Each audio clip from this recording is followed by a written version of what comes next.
Tyler, the guy that I was towing with, Tyler Holmes, he was like, "Oh, let's just sit and wait. We'll be patient." And then it was a 2-wave set, and Jimmy McKean went off, and then I just hear the whole boat screaming, and then there was a big boil in front of my one, and I was like, "Oh shit!" Second wave of the set was pretty wobbly, and there was foam everywhere, and I didn't know whether he'd made it or fallen off, and I was like, "Oh well, my turn." And first big step.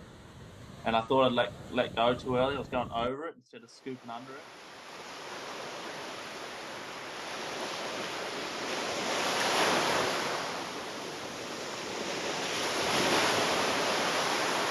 Welcome to Speaking from Water, episode 38.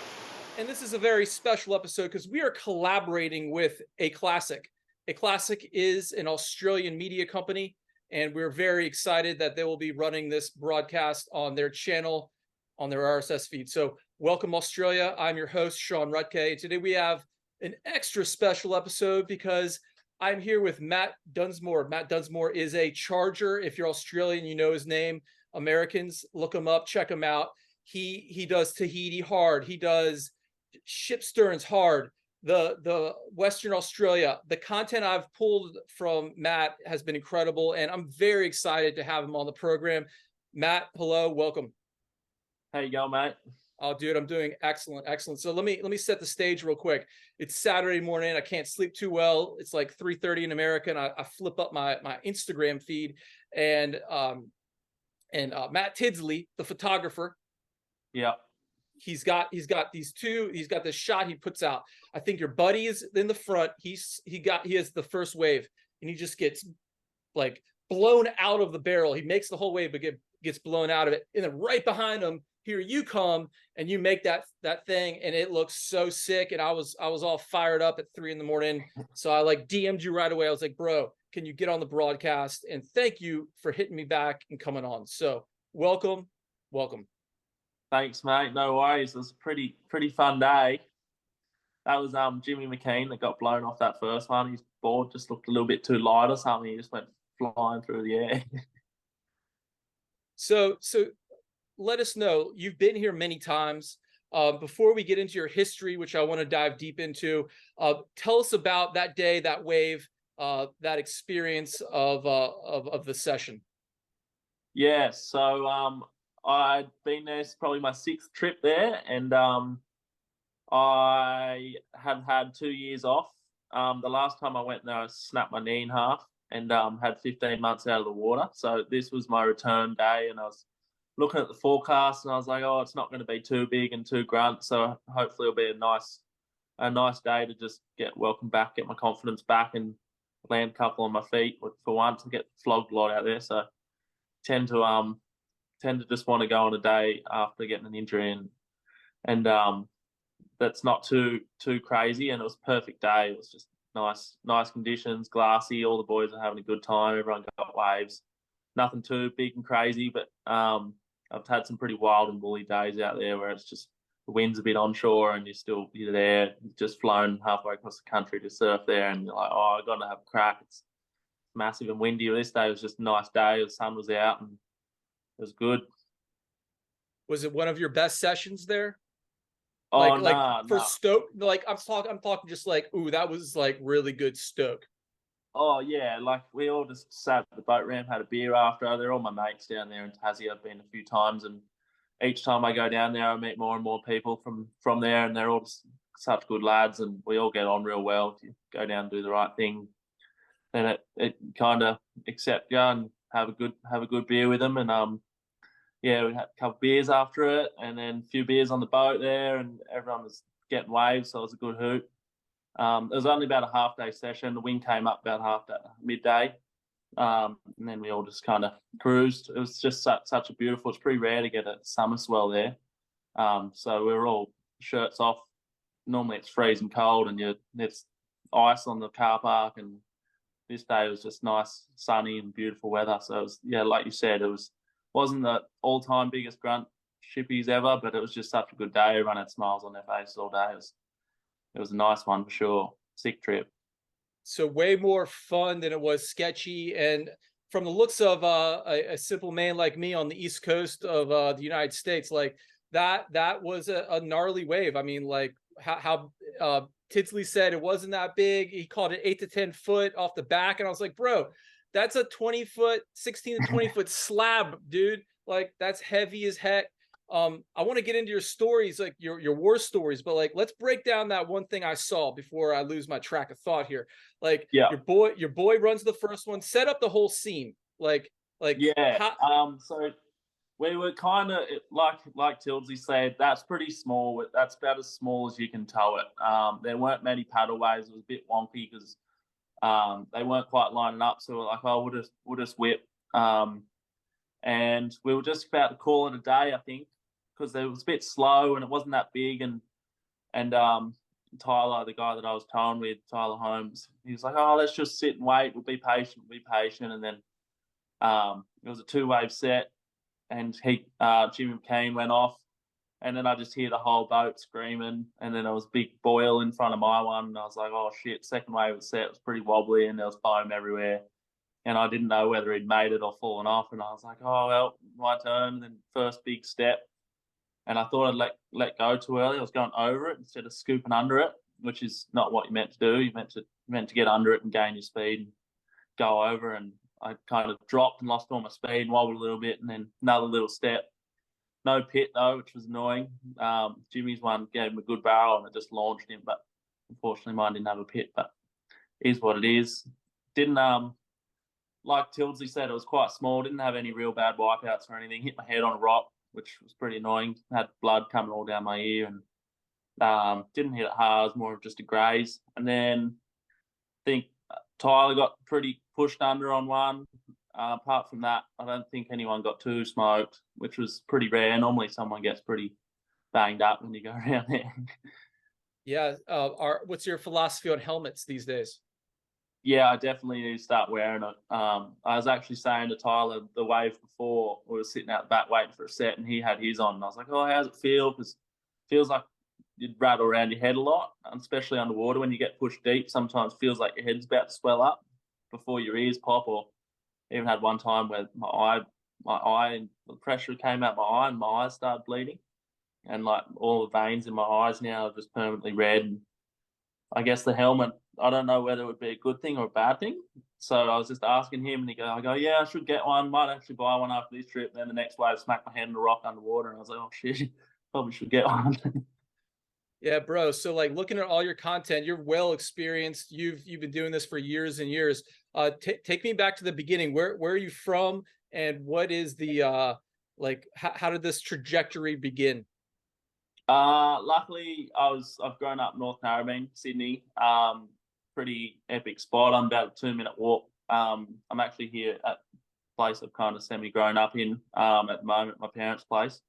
2-minute walk to North Narrabeen Beach, and as you know, that's one of produces some of the best surfers in the world. So many good surfers coming out here, and I guess I'd always surfed, and I was like, oh, I need to kind of put my foot down here. All my friends are starting to do big airs, and I'm looking at heaps of people starting to win comps, and I'm like, oh shit, what am I going to do? And I just love getting barreled, so I just, every time there was a barrel, even if it was a straight closeout, I'd just start surfing it, practicing my takeoffs, trying to get photos and trying to figure out how a barrel works. And then I just started surfing all the bombies, even if it was 10, 15 foot and onshore, howling subtly. It doesn't get big here as often as other places, so I just go out and get used to going under big waves and trying to take off. The amount of terrible surfs I've had where it's massive but just howling wind and stormy, but you just go out to try and learn how the oceans work and put yourself in the right spots and stuff.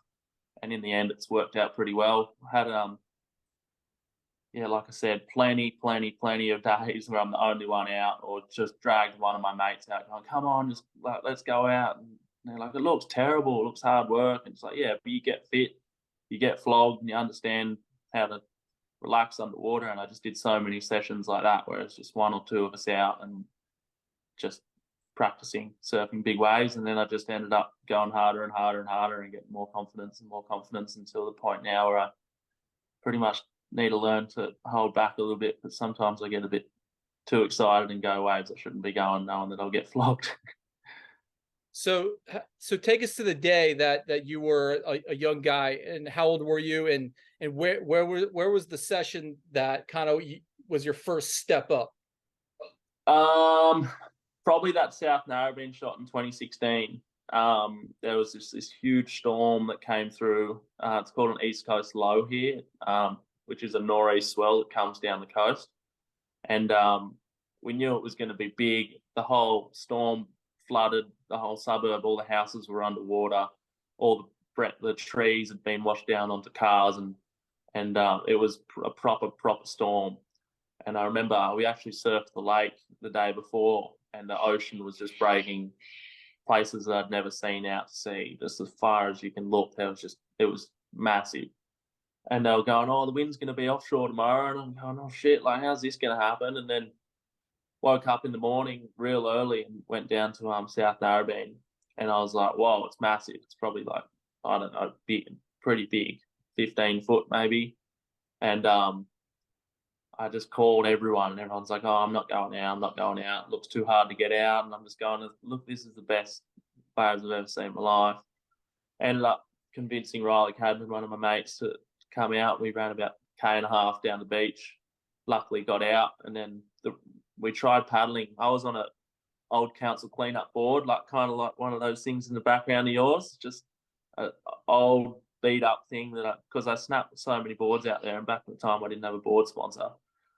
Oh, maybe I was sponsored by Hot Buttered then. But anyway, I didn't want to snap all my good boards because I didn't get many boards, and these snap boards out there. So I was on this 7.0 thing I found the night before on the side of the road, and then couldn't get one for ages, and mate of mine Kieran came round with a ski and luckily gave us a couple of whips, and I got that one bomb that linked up with Mark Honorati, the photographer, over the buildings, and that kind of set a bar. And after that I just said, well, I'm not going to get a better photo or wave out my local than that. So I just started traveling every swell, going to as many breaks as I can, because I just got the itch. I was like, oh, this is fun. I can keep doing this. Dude, okay, so let me describe it for the listeners out there.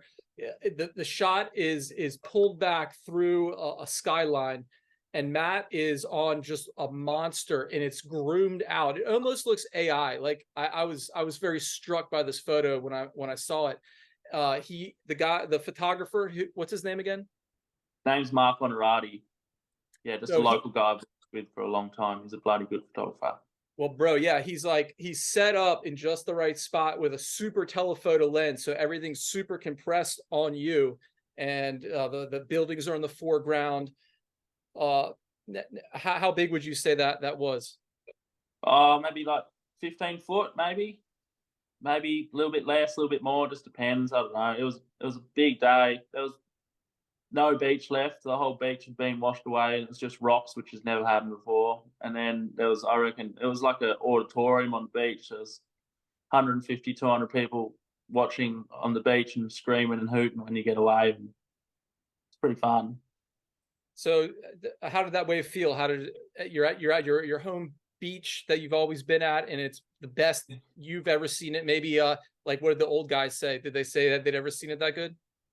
No, they said it's the biggest. From what I hear, maybe one or two people say otherwise, but they reckon it was the biggest swell that's ever hit Sydney, and one of the biggest waves. I know Lockie Rombouts paddled one the same swell in Avalon, that was big as well. But yeah, it was a pretty special swell. I've never seen it that big, and still to this day, and hasn't even been close. There's been a couple of big days out there, and I was like, you should have seen the day that we had. It was double this.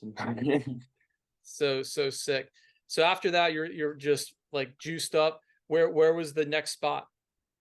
From there, I just started linking up with a mate of mine, Josh Koo, and we did about a year of just chasing every swell possible. Surfed ours, which is Cape Solander. Surfed that every swell, paddling, and then when it's small, towing. And then we towed a lot when the wind wasn't great, just trying to get practice by ourselves sometimes, just trying to, have fun with no one around is what I like to do. And then started going to a couple of spots further down the coast, and then started traveling, went to Fiji, probably been to Fiji 6 times, went to Tahiti, did Hawaii, started going to ship sterns after that, went to this 6th time to go on ship sterns.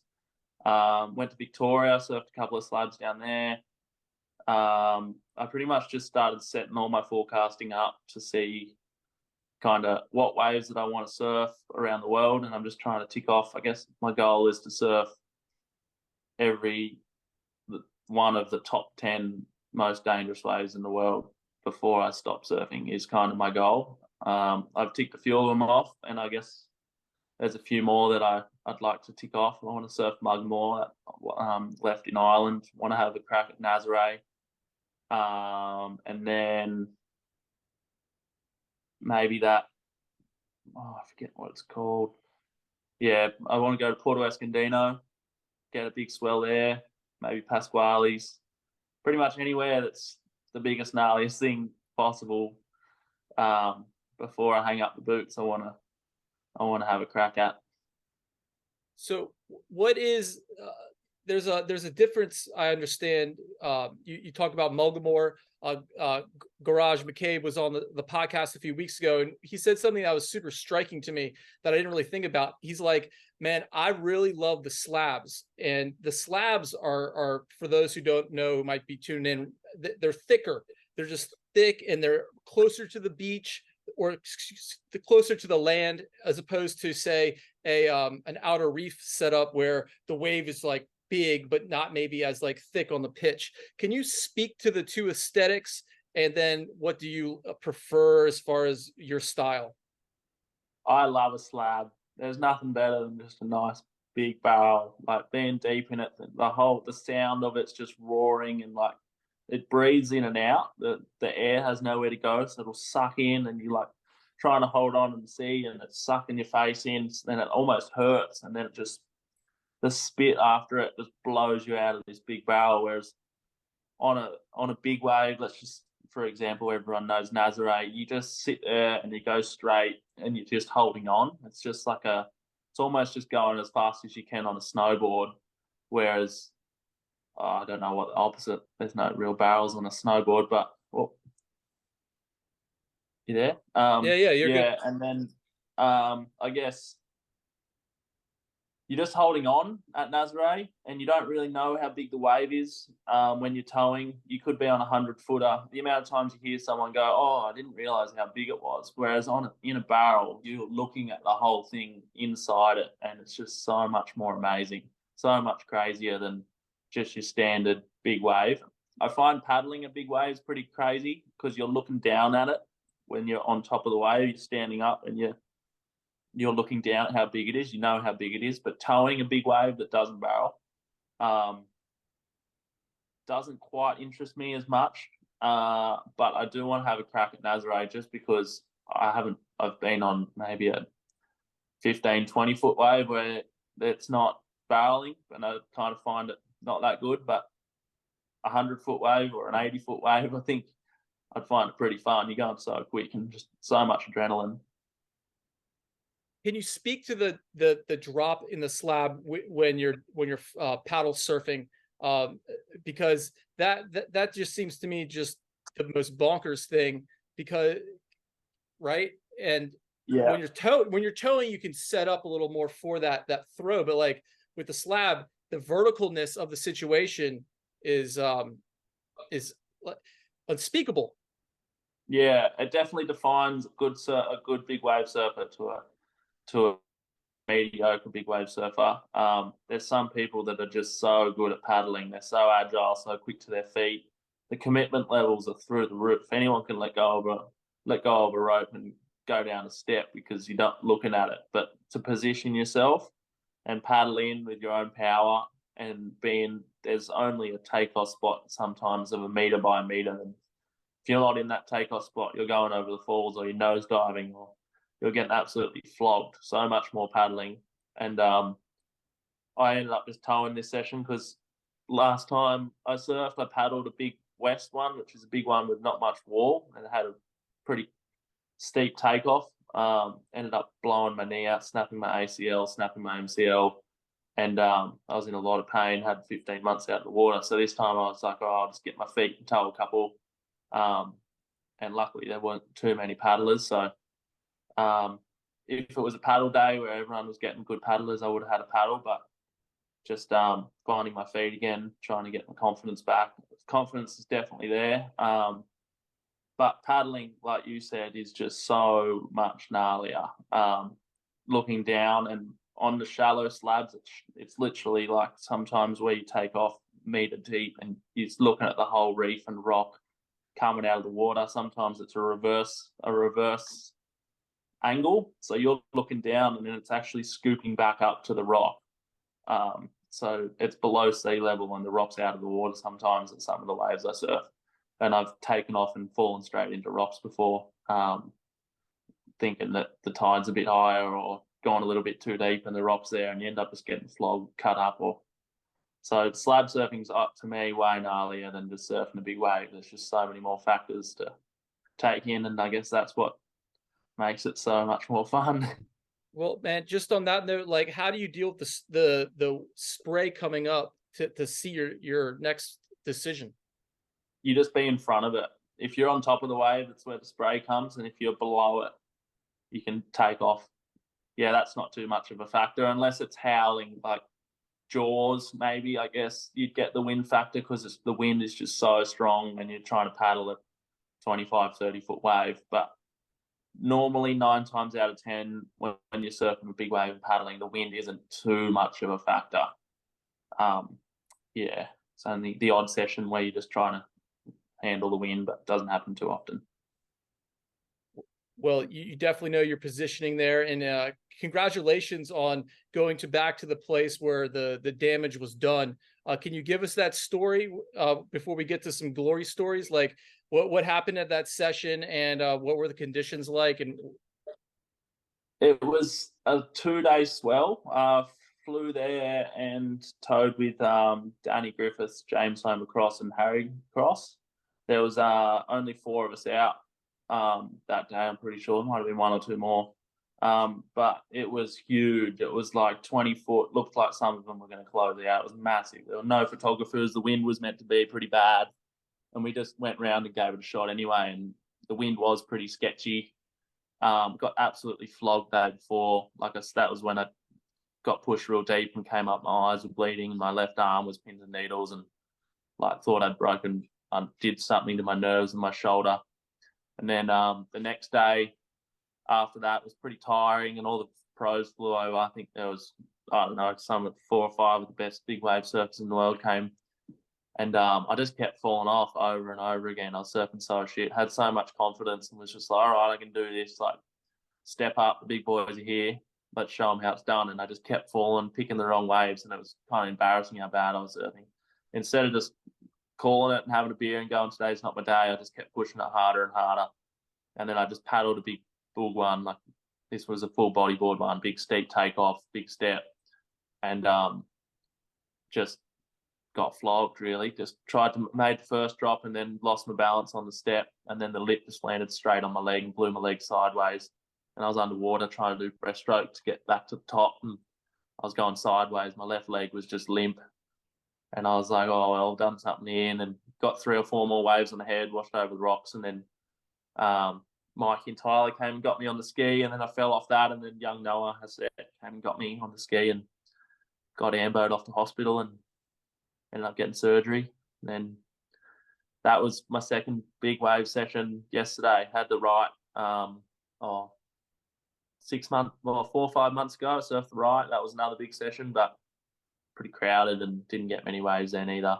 So it's good to be back. Good to be back on my feet, ready to start pushing again.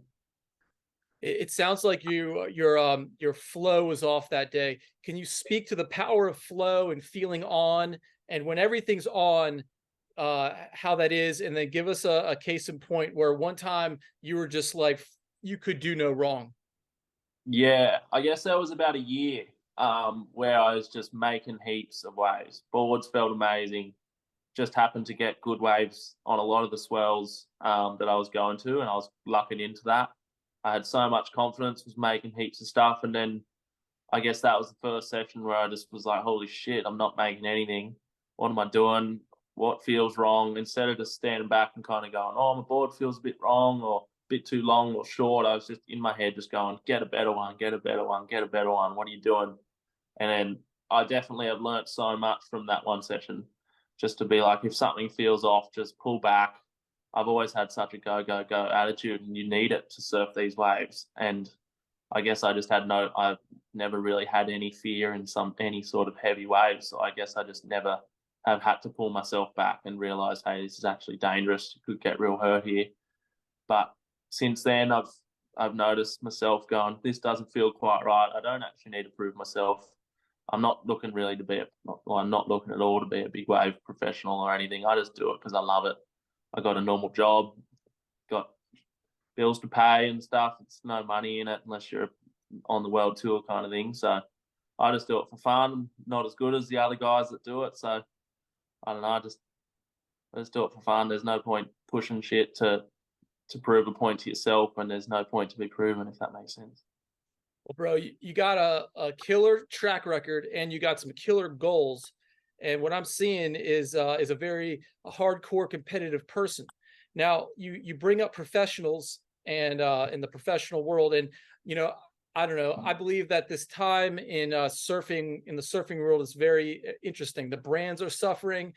You have a person who's supposedly number one in the world who doesn't do well at pipe. Now, I want to know from your standpoint, where are we with pro surfing, and is it irrelevant? And is what you're doing, because it's still competitive. All you guys out in that water are like trying to get the best wave of the day, and that's competitive unto itself. And I would say almost more valuable in a media space, because here we are talking about it. There was photos taken of it, documenting it. You didn't have that 20 years ago when you had to pay like a DJ Strunts on the beach. Like your boys are there. Like, speak to the present moment where we are in the competitive surfing world as you see it. Yeah, you got that right. I'm super competitive. And there's a fine line between competitive and making sure you're on the good wave, and then being a prick and snaking people and kind of doing the wrong thing by the locals at the waves you travel to. And it's such a hard fine line of being like, all right, I want to bomb, and then doing the right thing. I try and keep everyone happy, and doing that. There's photo competitions now, and then there's social media with big platforms posting waves after every swell and doing articles on it. And to me, getting one of those massive companies to reshare something, or it's not like, holy shit, they've shared it. It's like, oh well, I've done it right this swell. I've got one of the better waves of the swell, and that just makes me happy. Not the fact that, I get a few followers out of it or whatever. It's just like, well, that's me doing well in that swell. And instead of going and doing an air reverse at one of the challenges, or WQS or whatever it is that a lot of my mates do and stuff, which is super sick, I want to get that competitive drive too. And it's mostly in my head. I don't really tell people that I like to kind of be hungry and get that kind of thing. But after a swell, sometimes I'm like, damn it, I just spent, I don't know, a couple of grand of my own money to fly this place and didn't get a good one at all, or didn't get the one I wanted, or I don't know sponsors or anyone that pays for any of it. I work hard and travel on all my own dime and stuff. So when I spend all this money and don't get the wave I want, don't tell anyone, but I'm like, oh damn it, like I didn't get the one I wanted.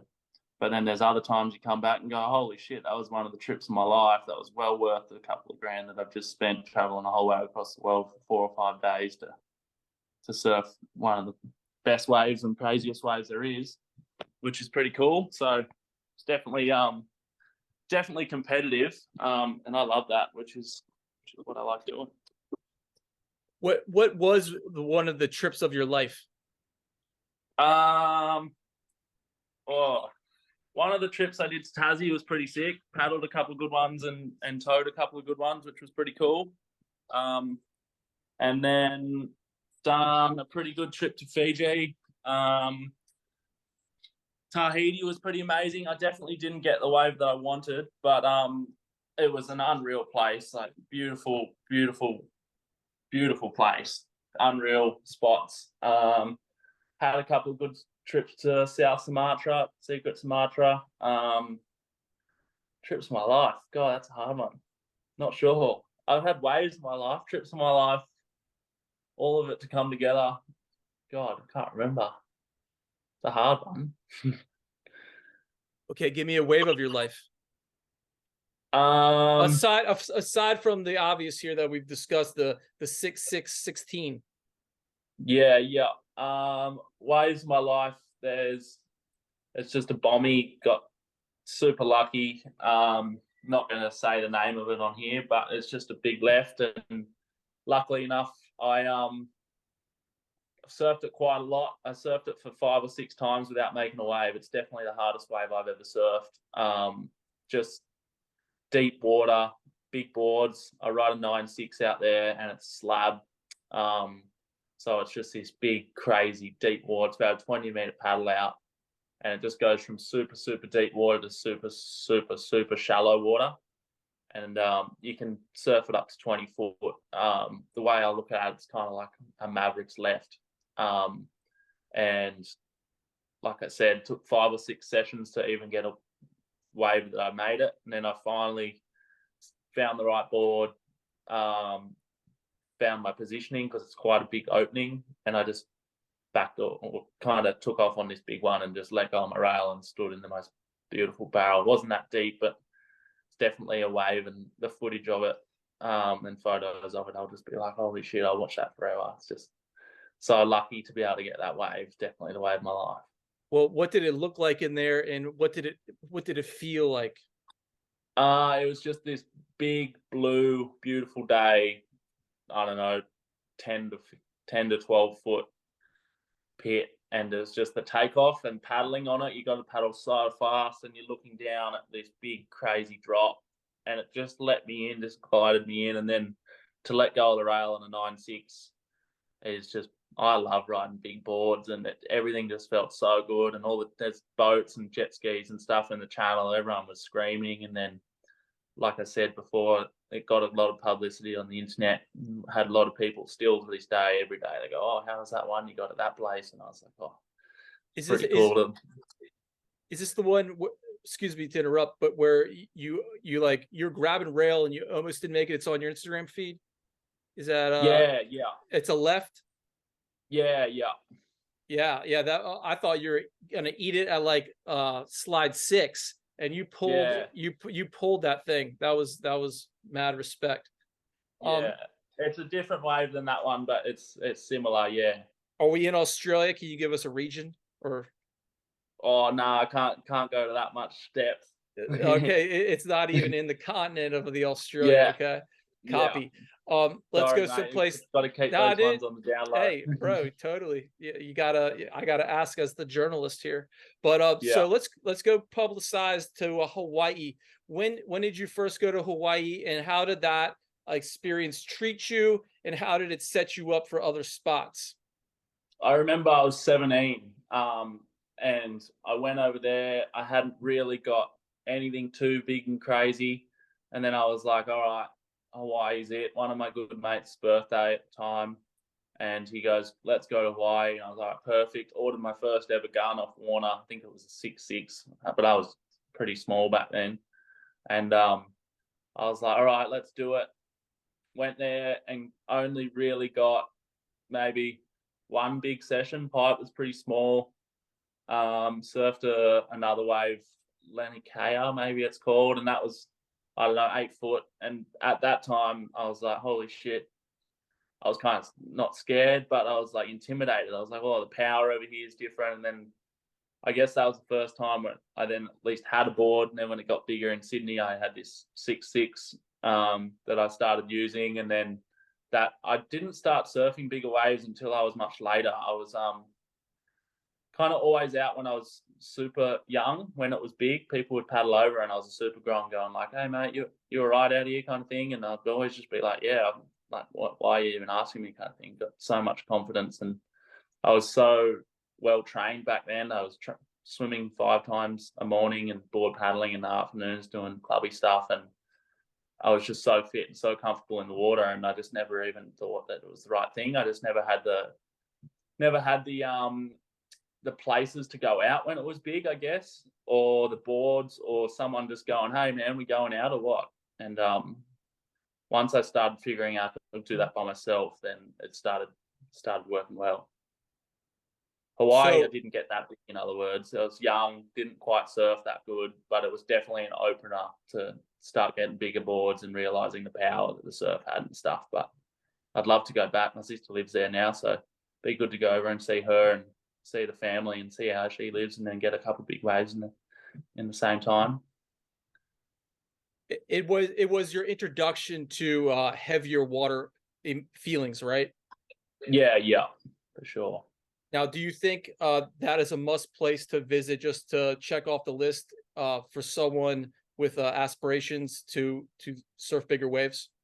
Yeah, I want to go surf Jaws. I think I'll go all right out there.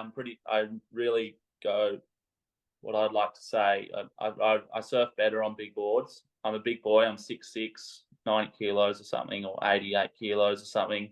So riding a big board for me is good fun. Jaws just looks like the perfect wave for me. I reckon I thrive in having time to come and set up your wave and positioning yourself a bit longer.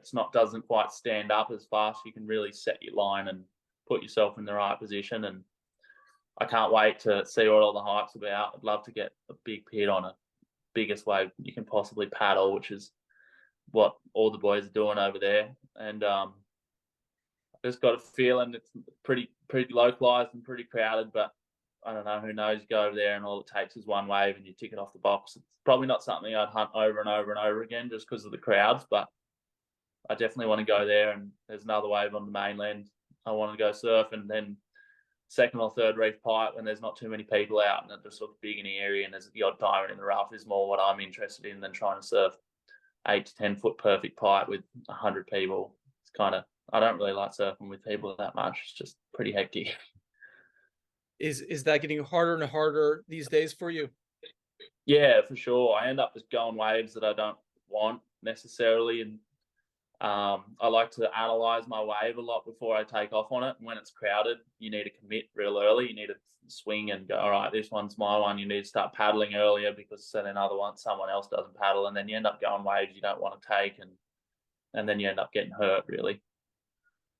And we've been down that road. And how do you though have the, I guess they call it in Mexico, the machismo, to because you do have to flex out there. You have to be in a stance of confidence, one, in your mind to even go on these waves, and then two, to show everyone else around you that you belong at the spot at this time, because everyone's looking at everyone else being like, hey, who doesn't belong here? Because I'm either going to burn them or tell them to hit the beach. So like where does the I guess it's built in the confidence of the time you put into these spots, but speak to that. Yeah, I guess you've got a good point there.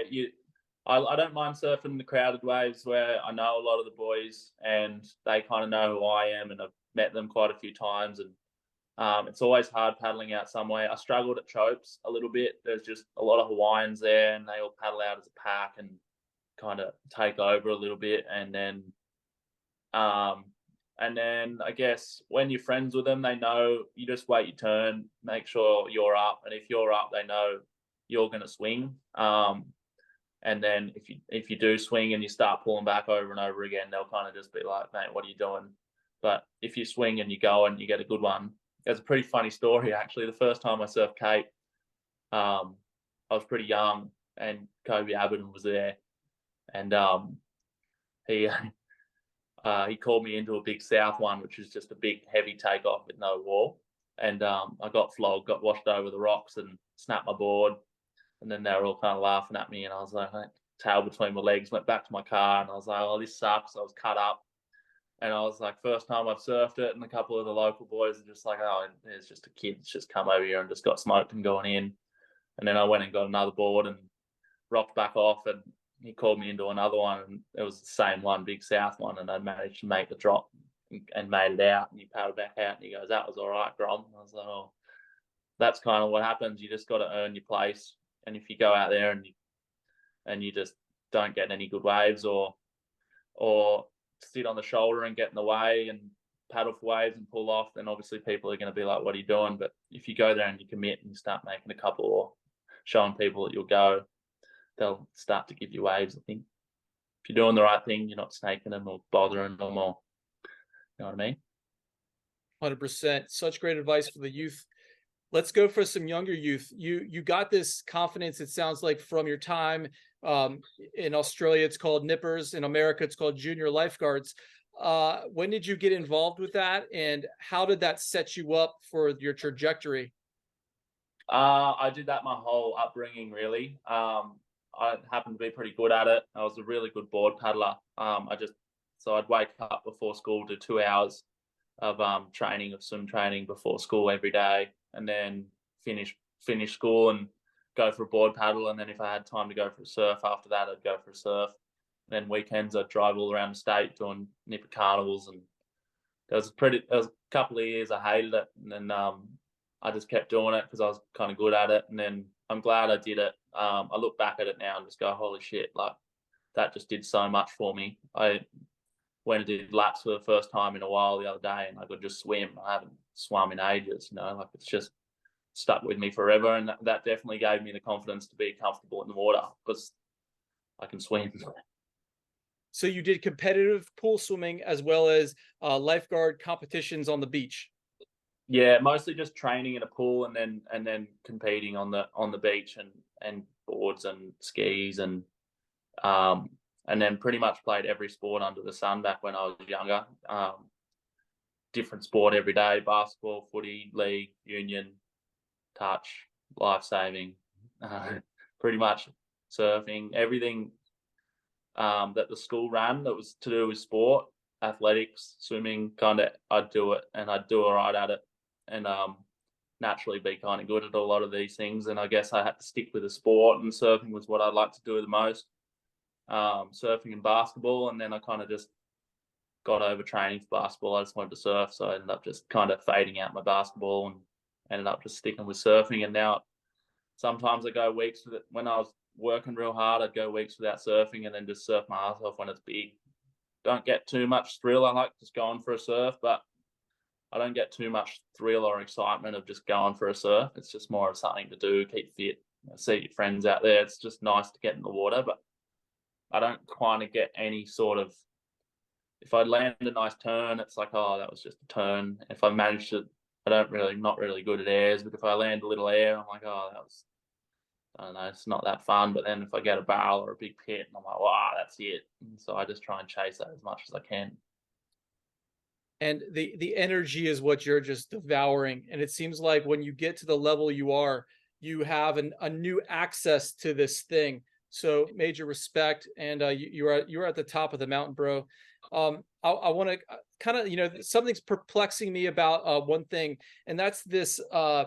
In America, the ocean rescue culture is different than the surfing culture. Like here, we have a national champion team. I'm lucky enough to be on it. I'm also a surfer, but like my surfing friends aren't necessarily the best surfers aren't also doing the ocean rescue stuff. So like it's a separate culture. In Australia, it seems like it's a very fluid mix. Kind of speak to that possibly, and just general life-saving culture in Australia and how it's so big, whereas in America it's so small and we have more people. Yeah, it's kind of funny. There's like clubbies and board riders. It's actually a bit of a rivalry. Like the board riders try and set their board riders comps up, and the clubbies have their comps. And it's kind of funny. I've always been involved in the clubby side of things, which is life saving. We call them clubbies. And my parents have always been involved, and I have nothing bad to say about them. But there definitely is rivalries. But I find a lot of the good surfers and the fit surfers are definitely getting involved in the swimming and the paddling, and I think it's good. I think more people should do it. I think a lot of the pro surfers don't realise how much they'll get out of going and doing laps and start training and doing stuff like the Molokai. I know a lot of Jamie Mitchell and stuff do the big board paddles, and I think, why wouldn't they? I know Mick Fanning was one of the first to knuckle down on that. Started training real hard with the lifesavers, and I'm all for it, really. So is swimming right now something that you're doing to keep your fitness up? I should. I don't do much fitness stuff, to be honest. I just kind of work and then go surfing. I work 2 weeks on in the mines out in the middle of the desert. Gets up to like 50 degrees. It's like hot. Long pants, long shirts. Don't even see the ocean. I'm like 6 hours inland, and then do my 2 weeks of work, and then I get 2 weeks off. And at the moment, I'm just trying to chase waves wherever there is on my breaks. Like I only booked my Tassie flight within an hour. I left and then flew to Tassie for a swell, and then almost was going to fly to Fiji and follow it there, and then came back to Sydney, and there might be another swell in another place coming up this weekend. So might jump on a plane, and then I'll just go surf that, and then all of a sudden I'm back in the desert, bloody hammer and nails away in the middle of the mines, just going, what the hell am I doing out here? But need to make money to be able to chase the waves that I want to surf. Yeah, man, you just blew my mind. So it's such like from the outside, you hear me hearing this, it's like you're down there in the earth. First, speak to that, because we just talked about you being in the most gnarly barrels, okay, which no one gets to visit. No one gets to visit, okay, unless the most hardcore people, right? Now, yeah. Then contrast that with the pits of the earth. All right, bro. I'm up on in an iron ore mine, so it's all above ground, but it's just red dirt and dusty. Like you're looking out over the mountains, just red dirt as far as you can see. You're landlocked. You're not on the water. You're not doing your water thing, bro. Middle of nowhere, mate. Okay, it's hard, a hard slog out there. Speak to that. It's boiling hot, 50 degrees. Get 12-hour days, so you do 2 weeks straight, which is 186 hours, I think it is, straight, and then you're buggered by the end of it, and then you just jump on a plane or drive somewhere else or try and chase as many waves as you can to make up for the 2 weeks slogging that you just hated. So does that give you some sort of just like golden diamond in your heart that gets you to do what you're doing in the water? Yeah, for sure. I mean, I do it by choice. I kind of love the idea of having a 2-week holiday every 2 weeks, whereas opposed to just slogging out 5-6 days a week of carpentry work and then having 1 day off.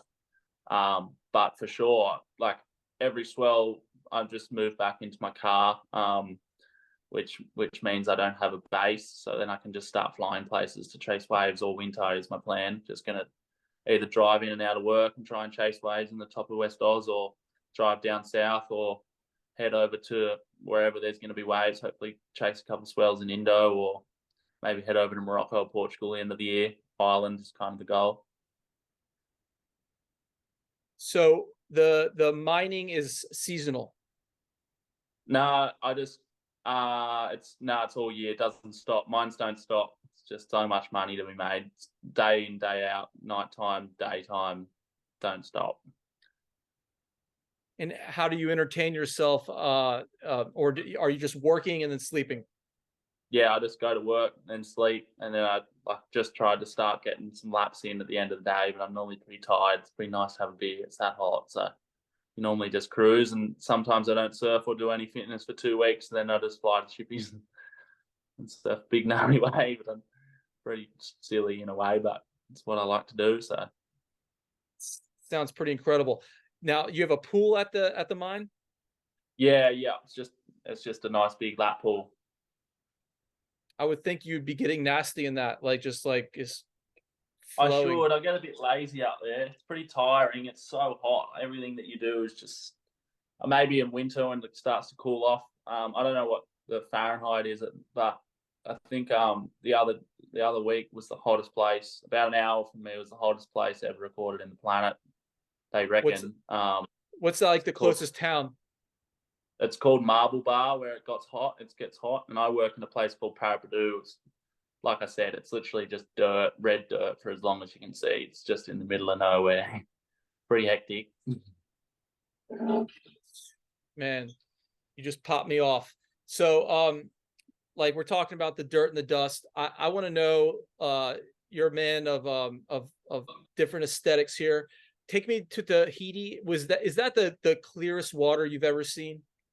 Yeah, it's beautiful. I remember the first wave I ever got out there was took off, pulled up, and I should have let go of the rail and done a pump, but I was just so stoked that I even made the drop because I didn't think I was going to make that. And then I remember just looking out at all the mountains through the most perfect blue barrel, just going like, wow, this is pretty nice. And I just stopped focusing on what I was doing on the wave and just took it in and then just got flogged. But I was like, wow, it's easily the most beautiful wave I've ever been on in my whole life. Like the mountains in the background. I'm sure you've seen the GoPro footage or the stuff that Leroy Barlett shot. It just gives such a good perspective of what you look through the waves that we surf. And if you're lucky enough to ever get a mind photo like that or a mind video, it's like I could have paid, I don't know, I think I paid $3.5 maybe to get there that trip. And that one wave, before I'd even take it off on another wave, I was like, wow, that was the most beautiful thing I've ever seen. Well worth the money. And where did you stay when you went to Tahiti? Just at a little local homestay.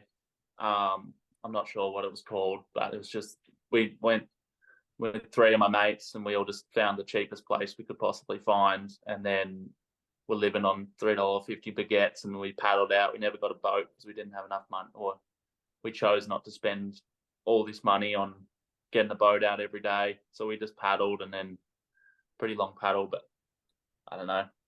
I kind of try and make my trips, worth it. Whereas if I start hiring boats every day, tinnies, it's $150 US or something a day. If you go there for 5 days, it starts to add up. I've already spent a fortune on flights to get there. So, and what's you've done the Hawaii, and what's the culture difference in Tahiti? That little village there looks so quaint, and it almost looks like it's back in time kind of thing. Yeah, it's unreal. It's just like they've protected that place for so long. I'm pretty sure one person owns all that land, from what I hear, and he's just like, I'm never ever selling it. He's just want to keeps this place the most beautiful place in the world in my eyes that I've been to. It's just like crystal clear blue water, nice little beach shacks, green grass. The ocean's just full of fish and sea life, and doesn't really get much better than that. That was one of my favorite trips I've ever had. Had 5 days of real fun surf. Didn't get quite the one I wanted. Got burnt by a Hawaiian actually on the wave day, and that pissed me off. But apart from that, it's all good. What how do you react in those situations? Oh, it shits me when you pay all that money. I was like, all right, I'm going to sit there and wait for the best wave possible. I'd prefer to get one bomb than 5 fun ones.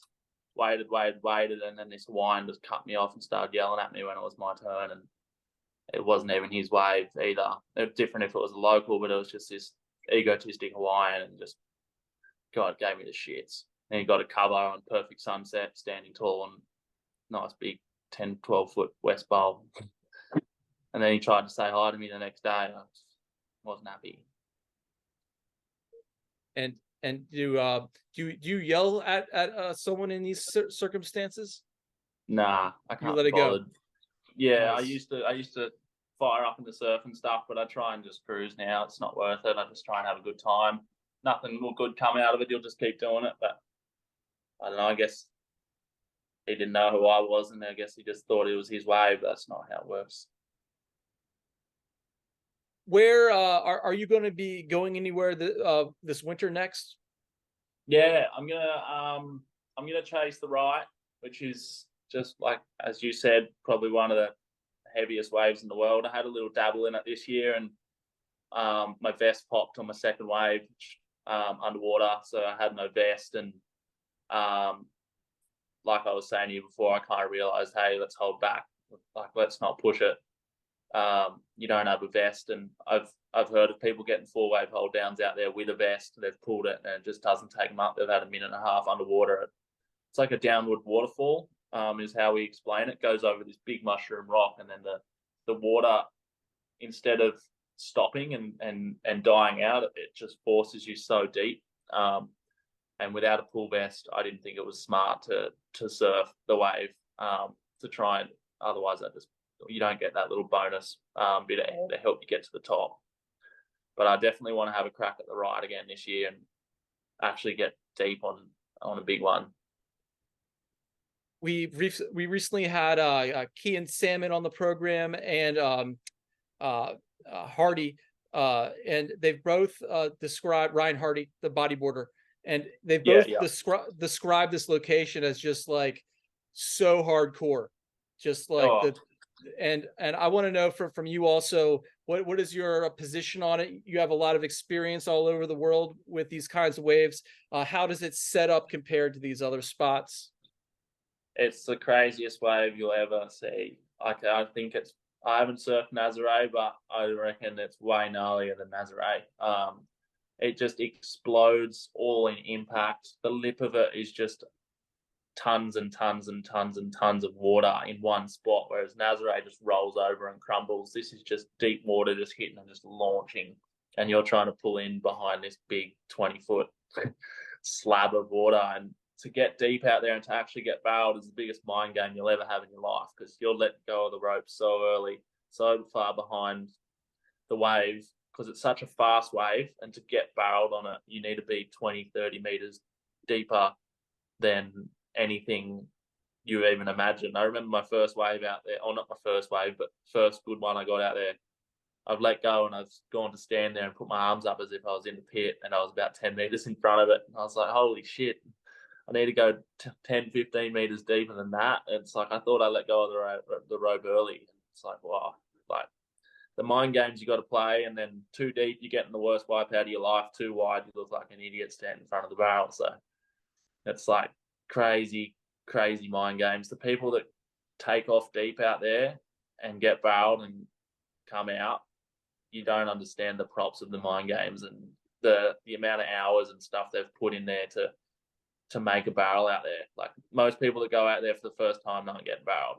Like if they're getting barreled for the first time, they got some serious nuts, because you got to let go so early, and it's so easy to be too deep. And like I said, it's an underwater waterfall. You're getting the worst wipe out of your life if you fall off. So it's pretty sketchy wave, but that's what makes it fun for me. I love that mind game and that chase of trying to get a big barrel on waves of consequence. It sounds like a mission to get to. Yeah, from where I'm living, it's about a 4-hour drive and then about a 45-minute jet ski out into the middle of nowhere, which makes it hard for rescues. There's no beach access, so there's no car access. So if you're getting hurt, there's not normally any boats out there. It's normally just jet skis, so you're gonna have to sit on a jet ski. I know one of the boys got hurt at a wave around the corner. He snapped his leg in half, and they had to rock on with boards and stretcher him on a surfboard about a couple of hours walk over to the car.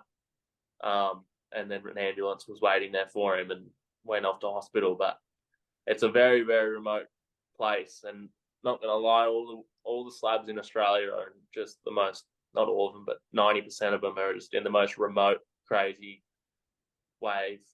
area possible. And it just makes it so hard for safety to be at the top part, which just adds a whole nother dynamic to it. Just makes the people do it a little bit more crazy, I guess.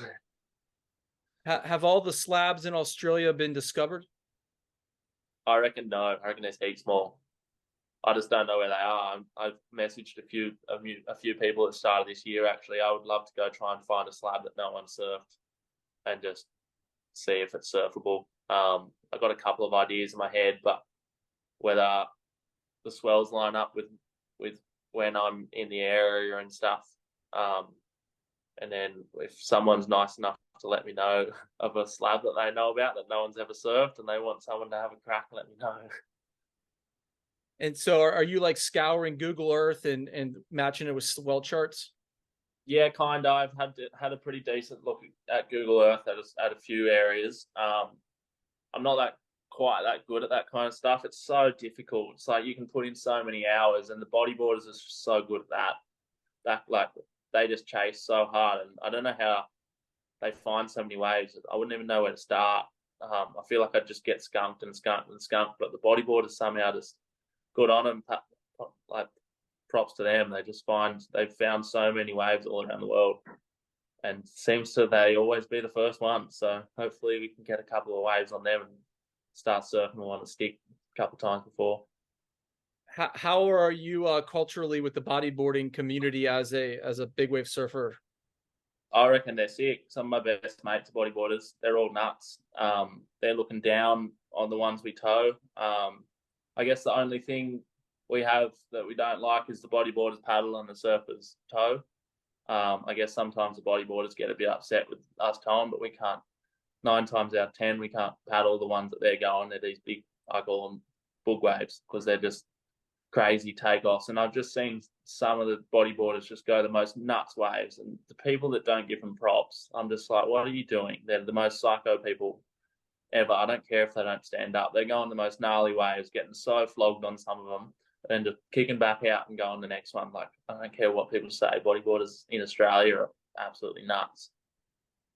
Yeah, speaking with Ryan Hardy a couple days ago, and it seems like they're just very sensitive people, and they just get hated upon. And in America, you can't find a bodyboarder. Like the culture is not there, and it's because we don't have the slabs. Like California, yeah, exactly. You might find some, but even there, culturally, the surfing is the master. Australia, I've spent a little time there just observing the culture. It's very, very unique in that regard between the two. And really the big wave culture is so unique unto itself. From, you can put them into like the longboarding camp, and even the tricks of waves and ripping and such. But I digress, sir.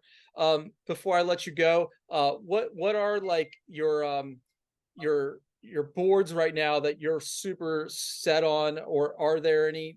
Maybe tell me a little about your tow setup and your big wave setup, or yeah, excuse me, your bigger board. Yeah, I've got a range of boards. I've got about 30 boards, I reckon. They range from, I think my smallest is a little twin fin at like 6'1", and like I said, I'm 6'6". I'm a big boy, so my short board's 6'4" now. And then my biggest board's a 10'4" for the big bombies that I ride. My tow board's about 6'2", I think I was riding with a quad set up. And Dylan Longbottom, Dylan Shapes, just started shaping me some unreal boards. And that was the tow board I rode at Shippies. He's just got 3 more slab boards coming into a good time of year for slabs where I'm living. So he's just given me 3 more slab boards, and then I've got all my guns for big boards. I just try and make sure that I'm well prepared for whatever kind of swell or kind of wave it is. And then Ion wetsuits. Shout out to them. They've been giving me wetsuits and that for about a year now, and far out, they're so flexible and so warm in some of the coldest parts. So shout out to them. And then guess while I'm at it, Lone Clothing. Thanks, boys, for all the clothes. Check them out. And where are these guys located? Where can you find their gear?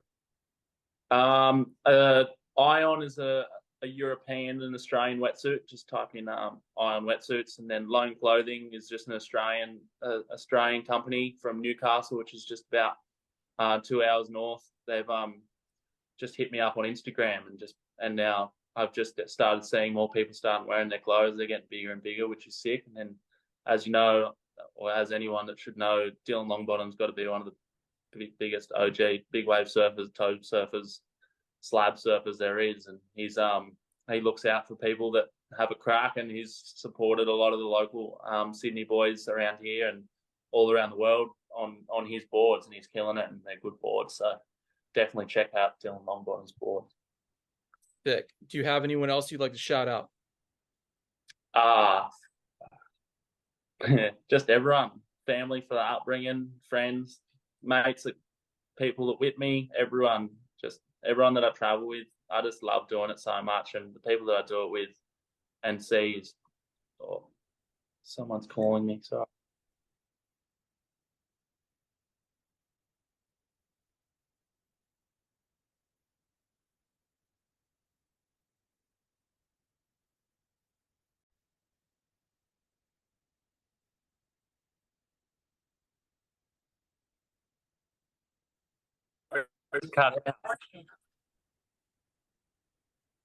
Matt Dunsmore is back. No worries, dude. No worries. Hey, I want to know why you're shouting people out. Like when you were little, Who were the inspirations for your surfing? Like did you have any in the canon that everyone knows about, or maybe any underground guys from the Sydney area? Who, who did you look up to surfing? Honestly, I didn't ever really look up to the comp guys. I was kind of just more like the Laurie Towners, the Dylan Longbottoms, the Ryan Hipwoods, the guys that just work your everyday jobs, or just your underground guys that make it in surfing. And it's just like, well, they've just come from kind of nowhere and just surfed and surfed and surfed and got the best waves of the swell and made it, you know what I mean? And now it's pretty much now I look at like the Kai Lennies and just go, well, look at what they're doing out there, the Alby Layers, and then anyone that kind of just has a crack and lets their surfing do the work, you know what I mean? I'm not really too phased on the comp guys and the guys that kind of are just where they are for their image. Just the guys that just go out, let their surfing do the work, and they're the ones that made it. There's Ben Wilkinson, just a Narrabeen boy who's just moved over to Hawaii and ended up getting in the Eddie. Like, are you kidding? It's one of the biggest achievements ever. And there's so many people that don't know who he is, and he's just a Narrabeen boy that's just gone over to and just killed it. It's just so many people I look up to that aren't kind of massive and don't even realize I look up to them, kind of thing. And then I just look at their life and go, wow, they've just done so much such a sick life for, I don't know, what I kind of exactly like me. I just like chasing waves and doing what I like doing, and that's what they did, and they've just made a killing out of it. What advice would you have to someone who wants to take their game to another level? Travel the world, save up your money, and just go surf as many different waves and as many different types of waves as you can. Every time it's good, every time it's barreling, every time it's big, just go out and practice and just travel and surf as many different waves as you possibly can. Because I did a couple of years where I just kind of would surf at home when it's big, and I feel like if I started chasing waves when I was a little bit younger and experiencing new slabs and new big waves and dialing my boards a bit earlier and stuff, it would have been pretty sick. It took me a while to get there, so I reckon just go out and grab your best mate and just go on a trip. It's the best thing. Traveling's epic. So such solid advice. And what is the meaning of life? Have fun. Put a smile on your face. Don't do it with that. Don't be angry. Just hang out. Do the right thing by people, and they'll do the right thing by you, I reckon. The golden rule, bro. You're killing it. You're at your childhood home. It looks like you're seeing your grandma. What's on tap for today for you? I'm just cruising. The weather's not great. I've been traveling, like I said, for, I don't know, I did a red eye, which is an overnight flight to Sydney from WA after a 4-hour drive up to the airport, and then I had a layover in Sydney and went to Tassie, and then surfed all day, and then didn't get back to the house I was staying at till like 10 o'clock. We woke up at 2:30 in the morning to go surf all day, and then we ended up on the beers after it. So it was a big night after that, and then so I'm wrecked. I'm just going to go chill out for a little bit, maybe go for a surf. I think there's a few little fun gravel waves, so not a lot, mate. I'm just going to chill until work next week. And it's summertime as well. Yeah, summer, but the weather's not great. It's raining. So people are on the beach hanging out. Sounds we're here in winter, as you know, and it's cold, and it sounds lovely. Yeah, you guys are totally killing it. And we're excited to have a classic on this program today. Speaking from Water, episode 38 with Matt Dunsmore. Dude, I can't thank you enough for joining us and just laying it out, dude. It's been super sick. Sick, thanks, mate. It was fun. Matt, I wish you best of luck, and I hope to do an episode 2 maybe here in 6 months and see where you're at. Perfect. Cheers, mate. All right, bro. Enjoy the home. Cheers. Peace.